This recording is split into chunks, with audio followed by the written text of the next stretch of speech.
Oke, saya pribadi sudah dari sekitar 2017 ya, start awal gitu ya, 2017, 2018 kalau tidak salah. Tapi memang baru pertama kali kan namanya investor pemula, jadi sering nabrak-nabrak, nabrak kiri, nabrak kanan. Nah, mungkin belajar seriusnya itu di tahun 2018, 19 gitu ya, lalu kena crash pandemi, COVID-19 gitu ya, 2020, lalu crash sampai sekarang baru bisa jadi orang yang lebih lebih mature gitu ya dalam menghadapi market yang volatilitasnya sangat tinggi. Jadi mungkin seperti itu sih backgroundnya sedikit. Baik, jadi dari tahun 2012 ya, ya Kak ya? 2017. 2017. 2017. Oke, Betul. baik. Dari tahun 2017, kemudian kalau kita lihat nih untuk Kak Arvin sendiri tuh lebih ke yang trader kah atau investor kah untuk di pasar modal sendiri deh untuk di dunia ini gitu, di dunia saham. Oke, kalau saya sih agak sedikit hybrid ya, dalam arti tidak murni investor tapi tidak murni trader. Jadi mungkin ada dua portofolio terpisah atau mungkin ada beberapa portofolio yang saya atur gitu ya. Jadi kalau kita bilang kita kan harus beradaptasi ya dengan market yang volatil ini. Kalau misalnya memang marketnya lagi tidak enak atau cenderung cenderung terkoreksi, maka kita main pendek di trading jangka pendek. Tapi kalau misalnya memang marketnya cukup baik, maka kita bisa ngandalin swing gitu ya. Jadi kita ngambil swing panjangnya supaya kita bisa dapat gain yang lumayan. Mungkin seperti itu sih caranya. Ya tadi kan ada yang sebagai investor juga, ada yang sebagai trader juga. Nah kalau misalnya untuk trading sendiri nih, kira-kira untuk alokasi cashnya nih Mas, bisa misalnya di swing itu berapa persen, ataukah day trading, ataukah mungkin ada scalping ya, untuk gaya trading itu seperti apa, untuk tipe trading itu seperti apa? Oke, sebenarnya seperti saya bahas ya, jadi saya membagi portofolio kedua kedua gitu ya, jadi kayak trading dan investasi. Jadi prinsipnya sebenarnya itu tergantung dari marketnya juga. Jadi misalnya ketika marketnya memang lagi tidak terlalu enak gitu ya, atau memang likuiditasnya kurang, maka kita main di swing-swing yang agak pendek. Jadi mungkin saya akan taruh mungkin untuk porto investasi untuk sekarang ya mungkin karena marketnya agak sedikit sepi dan terkoreksi mungkin saya akan lebih banyak yang di porto invest tuh mungkin lebih kecil. Kenapa lebih kecil? Karena strateginya adalah ketika marketnya koreksi cukup dalam, saya masih punya cash untuk masuk lagi.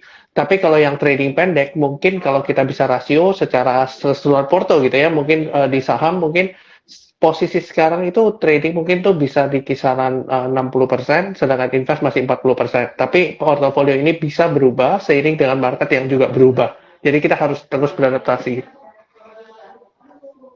Baik, tadi untuk alokasi cash-nya tadi udah disampaikan ya sama Kak Arvin ya Hmm, untuk porsi-porsinya ya teman-teman, dan memang disesuaikan ya Mas ya kalau bisa dibilang tuh sama kondisi market ya sebenarnya. Jadi pasti ada selalu bisa dikatakan ya berubah ya, bisa dikatakan seperti itu ya Mas ya. Cuman ya untuk tadi alokasinya itu juga disesuaikan dengan market, disesuaikan juga sama profil resiko ya biasanya ya. Jadi benar, resiko juga benar. tuh kan nih kalau misalnya teman-teman yang biasanya risk taker itu mungkin akan lebih banyak untuk trading ya, untuk posisi Hmm, untuk nya mungkin buat teman-teman yang lebih ke moderate sama yang lebih konservatif itu mungkin akan lebih banyakin teman-teman punya alokasi cash tuh ke istilahnya tuh untuk jangka panjang ya, untuk investing hmm, gitu, kira-kira seperti itu. Kemudian tadi kalau kita ngomongin trading ya Mas ya, tadi kan ada trading dan juga ada investing juga. Nah kalau misalnya Mas hmm. Arfi sendiri itu lebih ke kalau trading tuh kira-kira aja sih yang harus dianalisis nih. Kalau itu biasanya. Oke, jadi sebenarnya di dalam trading itu banyak sekali yang bisa kita analisa gitu ya. Kalau kita bilang dari fitur ajaib sekuritas juga cukup banyak gitu ya yang kita bisa gunain sebenarnya. Kalau kita bilang ada stock screener ya kita bisa lihat gitu ya berdasarkan technical kita bisa review gitu ya. Technicalnya misalnya price di atas MA20 atau price volumenya misalnya bikin higher high di hari sebelumnya. Lalu ada ini ya running trade yang misalnya cepat banget gitu ya. Kita kan bisa lihat tuh setiap komponen. Oke, saham mana sih yang lagi rame dan saham mana yang memang lagi ada volume gitu. Jadi kita bisa lihat sebenarnya untuk terutama untuk day trade ya itu sangat penting banget karena kita harus tahu nih saham yang rame yang mana. Karena kan kita mau mengambil potensi jangka pendeknya. Dengan kita tahu running trade itu munculnya saham apa aja, maka kita bisa tahu sebenarnya, oh saham ini rame gitu ya. Nah, nanti kita analisa di akhir sesi biasanya. Itu yang saya lakukan. Jadi ketika akhir sesi kita lihat kira-kira itu ibaratnya serius nggak sih volumenya, atau ini volume cuma bikin-bikinan doang gitu. Jadi itu yang harus dianalisa lebih detail. Lalu tentu aja di dalam running trade itu kan kita harus menganalisa nih di tutup hari. Maka kita harus analisa nih pakai charting. Nah, di Ajaib kan juga ada tuh advanced charting di mana Ajaib sudah kolaborasi nih sama TradingView gitu ya. Jadi kita ibaratnya kalau TradingView kan bayar gitu ya. Nah, TradingView itu sekarang sudah terintegrasi dengan Ajaib Sekuritas sendiri. Jadi teman-teman mau analisa gampang banget gitu ya. Mau chartnya weekly, daily gitu, itu bisa gitu. Nah, lalu yang ketika kita mau eksekusi, tentu aja kita harus lihat bid offer kan, gitu. Bid offer itu kan biasanya angka ya. Kalau kita lihat, kalau lihat misalnya 1000 lot, 2000 lot bidnya gitu, sedangkan offernya 10.000 lot, 20.000 lot. Nah, tapi yang keren gitu ya di Ajaib ini, yang saya notice gitu ya, ketika saya pakai itu ada ininya, ada kayak semacam bar gitu ya, dimana kalau misalnya lagi dibeliin itu barnya berkurang gitu. Jadi ibaratnya kita nggak usah mikir terlalu jauh di mana oh angkanya sekian enggak, tapi kita melihatnya lebih ke arah lihat barnya aja. Jadi sudah diimprove sama Ajaib yang nggak cuma angka tapi ada barnya gitu. Nah, jadi beberapa itu saya gunakan. Kalau kita ngomong misalnya investasi yang nggak ada masalah juga, misalnya investasi ada yang namanya stock screener tadi, kan nggak cuma technical aja, tapi ada fundamental misalnya. Ada yang EPS-nya growth, ada yang mungkin sektornya apa, itu kan kita bisa analisa ulang. Jadi sebenarnya kalau kita bilang analisa cukup banyak ya caranya, tergantung dari stylenya masing-masing gitu. Nah kalau saya pribadi, saya ngelihatnya adalah saya selalu menganalisa di tutup hari karena style saya adalah bukan style scalping jangka pendek. Meskipun pun jangka pendek gitu ya, tapi ngelihat yang lagi rame itu apa. Jadi kalau saya caranya mungkin seperti itu ya teman-teman. Baik, jadi sebenarnya combine juga ya, Ko ya. Jadi ada nih misalnya kita tadi mungkin saya akan sedikit ya. Basically teman-teman semuanya ya apa yang tadi di-mention sama Kak Arvin itu memang udah ada ya tersedia di aplikasi kita, di aplikasi Ajaib terbaru. Jadi memang sangat memudahkan sekali ya, Kak Arvin. Udah coba kira-kira Kak Arvin juga pasti udah pernah mencoba juga kan dari semua fitur-fitur terbaru dan tadi sudah diberikan juga nih kira-kira positifnya dari kita punya tadi memang sangat membantu sekali apalagi trader yang di trading di jangka pendek karena bisa dibilang kita punya aplikasi sekarang itu dengan fitur terbaru kita misalnya book speed ya jadi order book itu bisa kita dari offernya yang memang real time kemudian juga advance charting tadi. Advance charting itu teman-teman pastinya bisa menggunakan beberapa indikator yang pastinya juga gratis ya kalau di kita. Karena kalau di TradingView tadi Kak Arvin udah mention juga kalau di TradingView itu harus subscribe ya, Kak ya. Jadi Betul.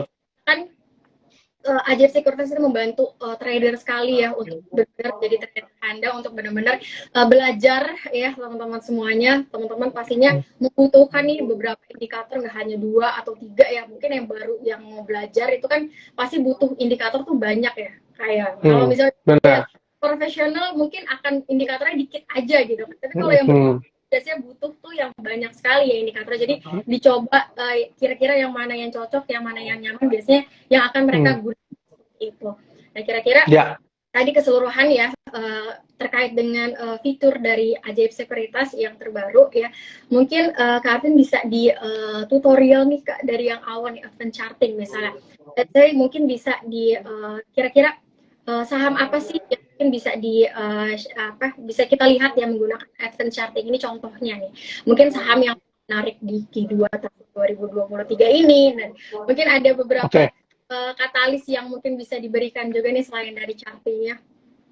Oke, jadi gini, kalau kita lihat mungkin kita bahas dari makro sebelum masuk ke chart ya. Jadi gini, memang kalau kita lihat dari makroekonominya, memang arahnya ini kan memang the Fed ini kan lagi menaikkan suku bunga luar biasa ya. Kalau kita lihat dari beberapa periode terakhir. Nah, kalau kita lihat sebenarnya di bulan April ini muncul beberapa data ekonomi, meskipun tidak ada meeting the Fed ya, karena meeting the Fed akan terjadi di bulan Mei setelah Lebaran. Kita setelah Lebaran Itu Fed meeting itu kalau tidak salah di tanggal 3 atau 4 Mei. Jadi ini kejadiannya sangat berbeda dengan tahun lalu, di mana tahun lalu kita mengalami ketika marketnya tutup terjadi Fed meeting. Waktu itu di bulan Mei dan kita ingat banget ketika buka minusnya 4%. Nah, jadi memang ada beberapa data ekonomi yang keluar dan data ekonomi itu menunjukkan bahwa inflasi sudah mulai terkendali gitu ya. Kalau kita lihat inflasi sekarang Amerika itu di sekitar 5%, sedangkan di core inflation-nya di 5,6%. Tapi kalau kita bicara domestik, sebenarnya ekonomi domestik kita tidak kenapa-napa karena satu, suku bunga kita memang sudah di 5,75 dan secara inflasi kita cukup terkendali, berada di range BI di 2-4%. Jadi so far ekonomi kita cukup baik. Nah, ini akan menyambung ke sektor apa nih yang menarik gitu ya di kuartal 2 2023. Nah, kalau kita berasumsi bahwa memang inflasi Amerika sudah mulai terkendali dan memang the Fed itu tidak akan menaikkan suku bunga lebih tinggi lagi gitu ya, maka yang menarik adalah sektor-sektor yang berlawanan dengan suku bunga. Sebagai contoh, teman-teman baru lihat saham properti yang mulai naik gitu ya beberapa akhir belakangan ini.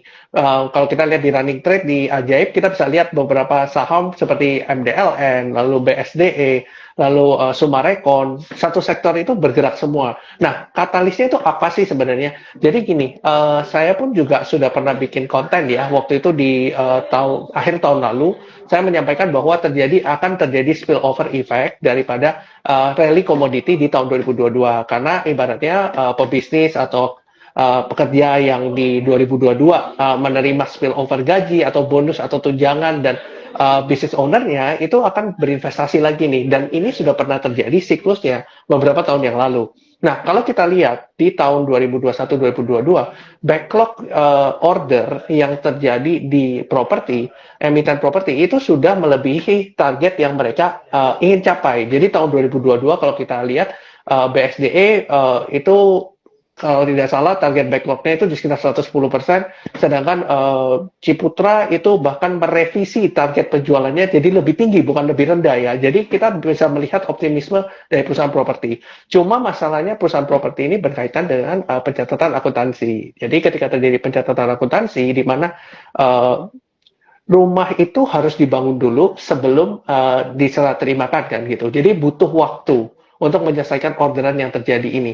Nah, orderan yang terjadi itu biasanya terjadinya 1-2 tahun. Yang mana kalau kita lihat orderan yang terjadi di 2021 kebanyakan gitu ya, maka backlog itu akan diselesaikan dalam waktu akhir tahun 2022 sampai 2023. Nah, kalau itu yang terjadi, maka teman-teman bisa lihat keuangannya BSDE luar biasa tinggi. Waktu Q4 itu naiknya luar biasa. Beberapa emiten properti juga mengalami hal yang sama. Nah, berarti kita bisa asumsikan bahwa memang ada flow di sektor ini. Nah, sebagai contoh, kita lihat Modern Land gitu ya. Modern Land hari ini naik 7% bahkan. Naik 7% hari ini. Kalau kita lihat di chartnya Ajaib, kita bisa lihat dia naik 7%. Dan kalau kita lihat dari chartnya juga, MDLN tuh sempat naik dari 64 itu di tanggal 15 Maret gitu ya, naik sampai tanggal 31 Maret itu di 71 high-nya. Nah, habis itu dia turun lagi nih di 64 lagi di tanggal sekitar 5 April sampai 6 April gitu ya kalau kita lihat. Nah, hari ini itu dia break dengan volume yang cukup besar dengan resist kemarin itu di 70. Nah, kalau resistnya di 70, maka kalau misalnya ini close ya sampai jam 4 nanti benar-benar stay di atas 70, maka ini confirm bahwa ini terjadi yang namanya double bottom gitu ya. Nah, jadi ini menurut saya adalah salah satu signal yang baik karena kemarin di 64 dia tidak berhasil bikin lower low. Jadi ini yang akan menarik gitu untuk Modern Land. Tinggal kita analisa lagi mungkin lebih detail gitu ya, secara fundamentalnya, secara akumulasi distribusinya. Kalau di Ajaib kan juga ada broker summary ya untuk kita pelajarin juga. Jadi kita pelajarin juga flow-nya ini yang masuk ini siapa sih gitu. Jadi kita bisa pelajarin lebih detail lagi.